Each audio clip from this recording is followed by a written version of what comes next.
Where's your laundry? Done. Dryer. And oop. So there is a gentleman at my work who is a complete prick. Like a-hole, D-bag, jerk-off, whatever you want to call him. And I will call him Saul or Saul, and I changed his name. But I've witnessed arguments. This guy get into arguments with people.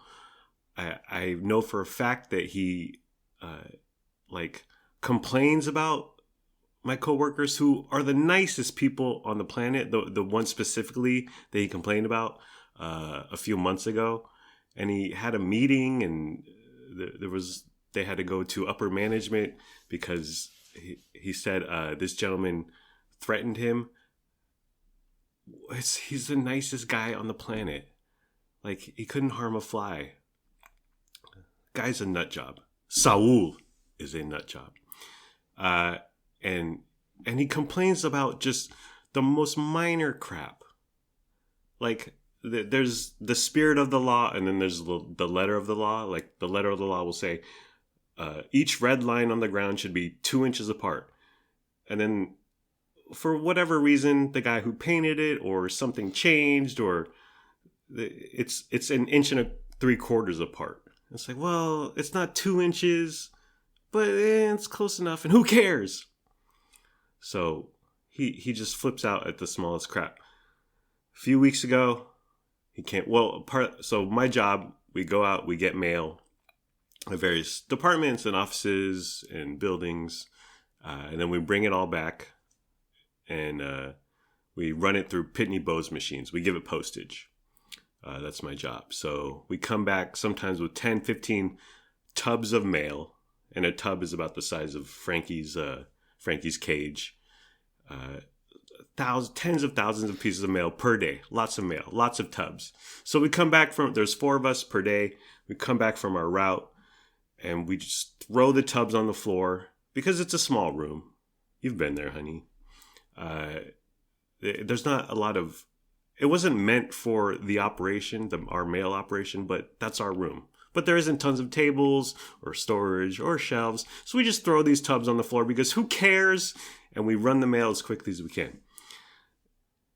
The other day he comes in, Saul, and he just flies off the handle about the tubs are on the floor, thus blocking his way from walking through our room. Now, our room is a crossway, a thoroughfare. Yeah. You walk in one end, and then there's a door on the other to get to the bathrooms. Yeah, there's through traffic. Yeah, foot traffic. Exactly. And the break room. So we get a lot of foot traffic in and out. And like I said, we get so much mail. There's tons of tubs. And yes, oftentimes you have to maybe take a step to the left to avoid walking through a tub, or walk over the tub. Like our robotic little vacuum cleaner, if Yes. something's in its way and on its course, it just goes 3 inches to the left and then makes a little square going around it. Right. It's easy to do. I maintain it helps your foot dexterity. You're like Icky Woods or Walter Payton in the off season, dude. You're like running up mountains. It helps with your drills if you want to make the Cincinnati Bengals team, for instance.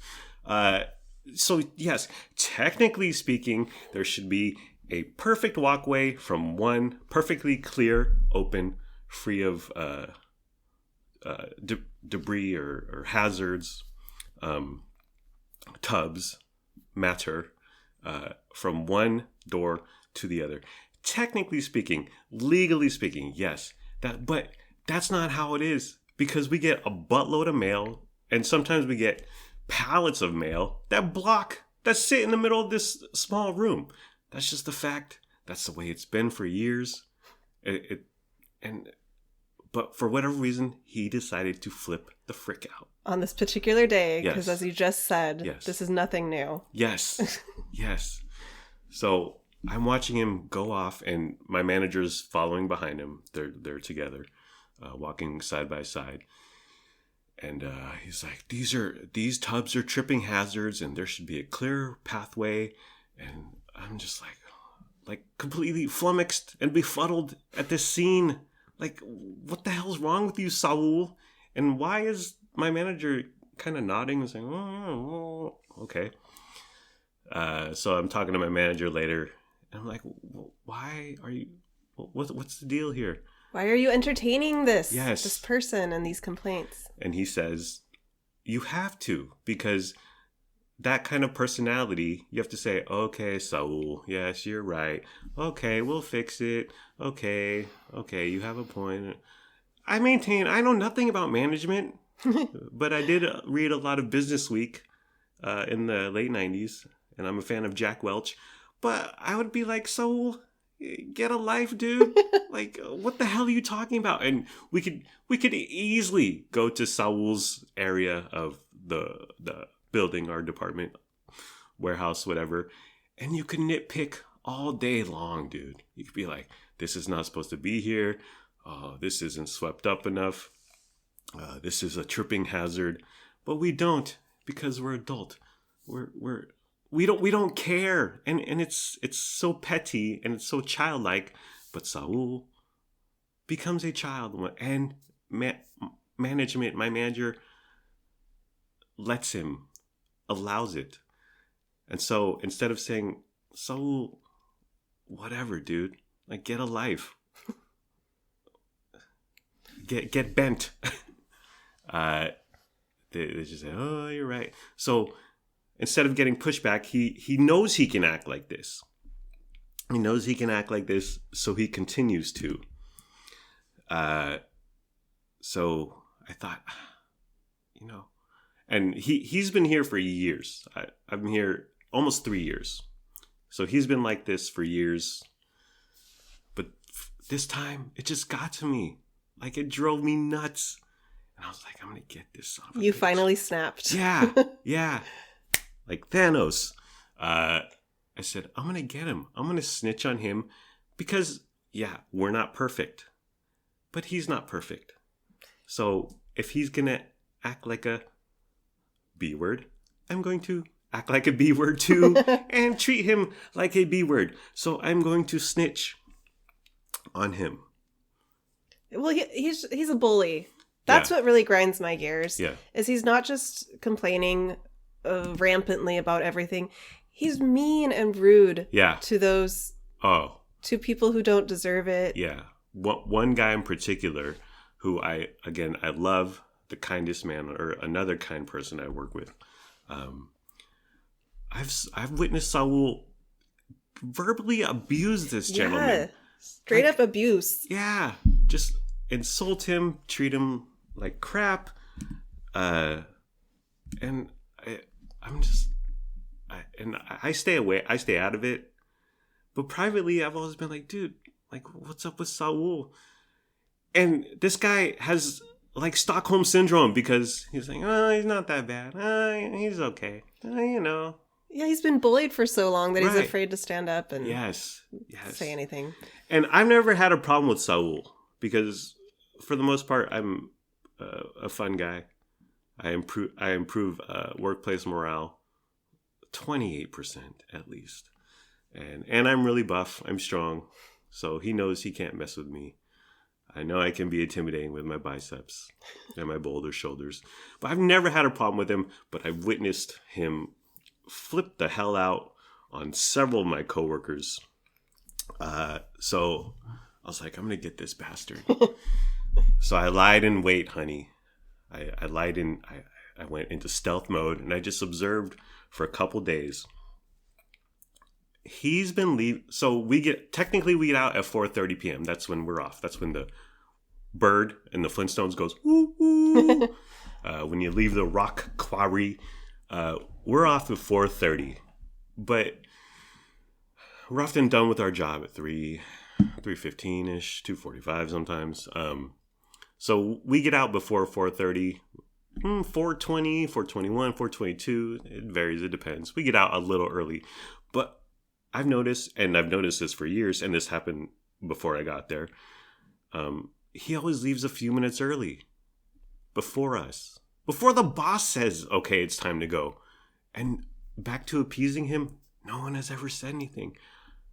And I've always, well, because when I was new there, I was like, well, this is the way it is. But after almost 3 years, and after flipping out on the tripping hazards, there's tripping hazards. Oh my gosh, we're going to fall over and die. And people are going to get sued. And the warehouse police are going to come down. After that, I was like, he's not allowed to leave early. He's above me, but he's not above my boss. So, but he just left early. He would leave 1 minute early, 2 minutes, 3 minutes early, which isn't a big deal, but it's a deal when we're all standing there waiting to be let out early. It's a big deal when you're such a jerk to everyone else. Right. Now it's a deal. Right. You made it a deal. Yeah. And so he thinks he's better than us because the rules don't apply to him. And there's been no punishment because for whatever reason, my management is scared of him. That'll fly off the handle, even more so. But I say fight fire with fire. But again, I know nothing. I am nothing. I'm a peon. But so a few days after he flipped out about the tripping hazards, the mail tubs, I said, he left a few minutes early. And I went to a different manager. Now, this manager is no fan of Saul either. Ooh. This manager is an African-American man. Several years ago, before I got there, they were, I don't know the context, but they were talking about whatever they were talking about. Saul made a fried chicken joke to the African-American gentleman. Ever since then, the African-American gentleman was not cool with Saul. It's a constant tension. It's the oddest relationship in the world because they pass each other 10 times a day. They work somewhat closely. I don't get it. Every working relationship with Saul, is completely fractured and broken and bizarre. But again, he does nothing to me because I'm really strong. I lift. But I see what's going on. I can't understand why people. Well, this one guy who has Stockholm syndrome, I'd be out of there, dude. Get me out of here. I would start filing reports. I would do something. Start taking meetings. Build a record. Build a paper record, paper trail, and either get him out of there or get myself out of there. But he's very Switzerland. Yeah. He's very neutral. Thank you, my darling. This is driving me crazy. Okay. What was it? A piece of Something popcorn? Stuck on your face. So I tell the African-American manager, and it's like, oh, really? And I was like, yeah, Saul left. And he's like, okay. Did he get a twinkle in his eye? Like, you guys are allies in this takedown. He did. Exactly. We teamed up. So I will call the African-American gentleman Steve. Steve tells the big boss. And so a new change recently happened.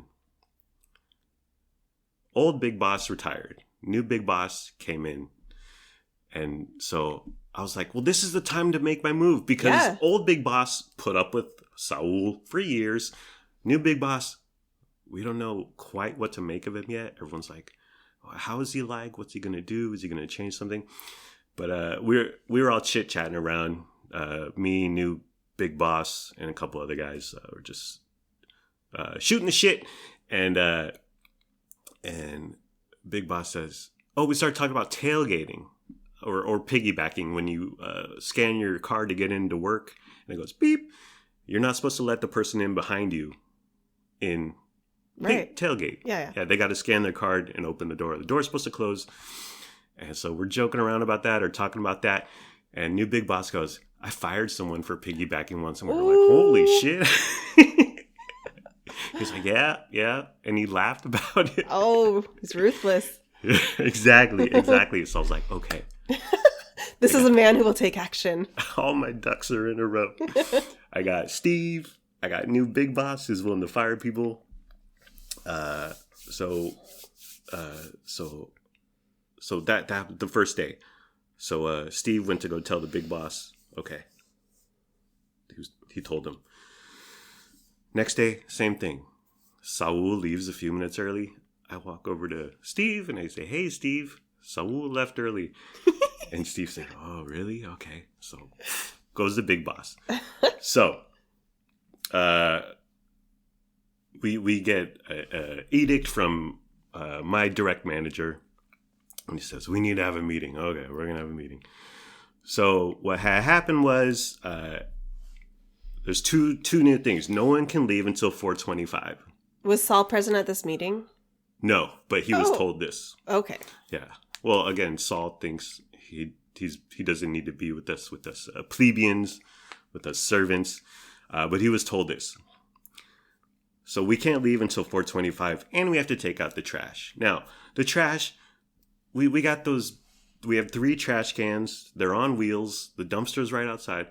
It takes a minute to put out the trash. Okay, whatever. And another thing is that the janitor takes out the trash every night. So when my manager said, "You guys need to take out trash," I said, "Hey, the janitor takes out the trash every night." He's like, "I don't care." I was like, "Okay, well, if you want us to take out the trash, we'll take out the trash." So this new policy, which was caused by Saul leaving early, is that no one can leave early. Yes.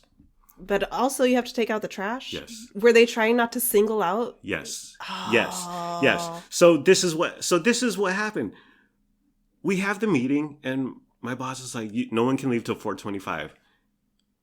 That was never a problem with anyone. Except for Saul. Who's the only person not leaving? What the hell is the point of telling us? We didn't leave before 4:25. We're good people. Our mamas raised us right. It was never a problem to leave before 4:25. Go tell Saul." And taking out the trash, okay, the janitor does it, but so from now on, every day is gonna get to the trash and be like, "Well, these are empty." Again, it's not hard, and we deal with mostly mail, so we throw away a bunch of paper. It's not like we're throwing away half-eaten Panda Express combos and a bunch of disgusting stuff. It takes a minute. Maybe 2 to just roll it out there, dump it in the dumpster, bring it back, whatever.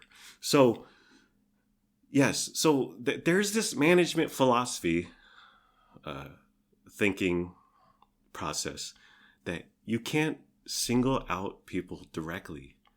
It's very odd because there was one person. That's the problem, Saul. But we were told. Like, we didn't need to be told to leave. You can't leave early. We weren't leaving early. Saul was leaving early. But there's this management philosophy, and I saw this a few months ago, too. Another coworker, he would get to work 7:59, 8, which technically is on time. We start at 8. But he would need to put on his work shirt and change his shoes. So it took a couple minutes. And so we had a meeting. I was like, "Okay, you guys got to come on time, in your right shoes and with your work shirt on. And if you need to put on your work shirt and your shoes, then you need to come a little bit early, obviously." And we looked around, we're like, this doesn't apply to us. There's one person who does this. We know the one person this applies to, yet we're having a meeting where you're issuing this edict from on high. So it's you can't single anyone out. You can't confront people. You can't embarrass them. But you know what? If I know I'm the only person who's breaking a rule, and then it's told to everybody in a group like that, I'm feeling embarrassed. Right. Because everyone knows that they're talking about me. Right. I would much rather be confronted one-on-one, privately. Yes, exactly. I don't understand. I don't get it. It's so silly. It seems like these managers are just afraid of like confrontation, or they want to be as nice and gentle as possible. Yeah. I don't get it. And one person is the problem in both instances. Going back to Saul, he's the problem here. And addressing all of us, punishing all of us, it's like when you were a kid and you were in class. If someone throws some toilet paper at the chalkboard. Okay, I've never actually seen that, but I see movies. Okay, and I watch cartoons. But like if something like that happens, and the teacher turns around and says, "Everyone gets a detention." Okay. But that was like in 3rd grade, dude. We're adults. We're freaking grown up men here. Like to punish one, to punish all of us. So stupid. Punish the one. Don't punish all of us for one action. So, by the way, the day after he went unhinged off the handle about all the mail tubs, it went back to normal. Because who cares? And it's impossible to keep a direct path. We have too much stuff. The room is too small. This is the bed that we sleep in that we have to make, or whatever the cliche is. This is how it is. It's been this way for a decade plus, and it continues to be this way. But for whatever that particular day, he had a bad day. He was mad at someone. He didn't take his meds. I don't know. But he flipped out. But it went right back. Yeah, because he never really cared. Right. It went right back to the same. So I told my coworkers, I said, when you take out the trash, make sure to curse Saul's name under your breath. Like when you're dumping that trash can in the dumpster. It's Saul. But the best thing is that every day, 420, 421, 422, 420, I see Saul waiting because he can't leave early anymore. And I'm victorious and I won. So I snitched. I've yet to get a stitch. Probably because I'm really strong and he's scared of me or intimidated. But yeah, you mess with me. You mess with me. You mess with my whole family and all my friends and all my coworkers. And I emerge victorious. Is it worth it? Was it worth it? Yes. Now that you have to take the trash out every day? Yes, because the trash, it's a simple process. It takes a minute, 2 minutes tops. It's worth it to see him waiting.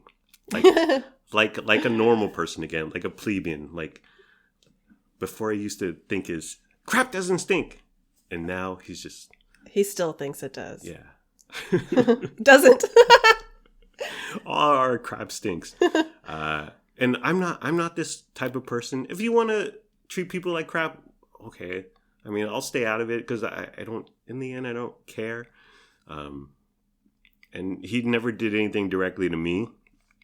And if you want to think you're better than people, that's great. I think that's fantastic. I think I'm better than a lot of people too. But if you're going to like flip out and cause meetings about things that are just stupid and inconsequential and unimportant, I'm going to come back at you and get you. This is like the plot to a episode of Law and Order or something.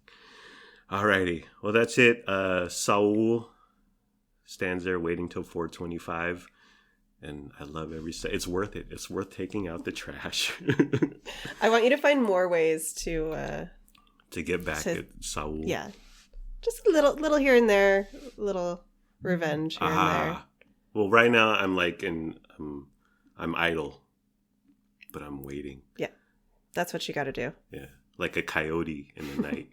I just stay quiet. I mind my business, but I'm waiting for a feral cat. Like Mr. Kitty.